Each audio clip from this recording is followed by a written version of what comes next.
This very simple strategy made me over 20% last month, so I'm going to teach it to you. Now, this is a very, very simple breakout strategy called the School Run Strategy, or SRS, and it was developed by Tom Hugard. So essentially, we just take the second 15-minute candle close, so that's the 8:15 to 8:30 a.m. candle, and this now gives us the range. So we take our high and low of this 15-minute candle, and we simply wait for a breakout. So as we can see here, we've just broken out. So if we sold, set our stop loss at the high of the range, because if price comes back to the top of the range, it's likely to have a reversal, so we don't want to be in that trade anymore, and then we could potentially flip to being buyers. In this case, let's just play through. So in this case now, we could trail our stop loss to break even, and we could slowly start to lock in profit as the market moves. Now, this is developed to catch very quick momentum. Okay, so I'm going to close the trade here. Now, when it comes to the R&R, it can be skewed when you have larger ranges with less downside potential, and that's where scaling in and trailing stops can come into play. And now what we can see here is we had our breakout to the downside, we came back up into the range, and we're now breaking above the range. So I'm going to place a buy order here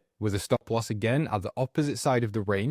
My number one priority here is moving stops to break even. I want to be as risk averse as possible. So I'm going to wait for the market to confirm the direction, and then I'm going to trail my stop to break even. Very, very simple. And then the winners can be huge because I have no problem scaling in. So like this, for example, I could take my profits here, call it a day, that's $315. Of course, it's a little bit more complex than this in live markets. However, this is actually how I trade, and I do have the results to back it up. However, I would always stop trading at around 10 a.m. And this is because we generally see the market open momentum and volatility slow down at that period. So we're less likely to get a breakout, or at least a continued run. And then we do exactly the same thing for New York Stock Exchange. So ideally, you wouldn't move stops. However, I am quite risk averse, so I like to move my stops as soon as possible. Hopefully you've got the concept. It's very simple. It's very straightforward. There's lots of different approaches and risk models you can deploy with this. So I would urge you to go and backtest it and see how you find it and what works for you.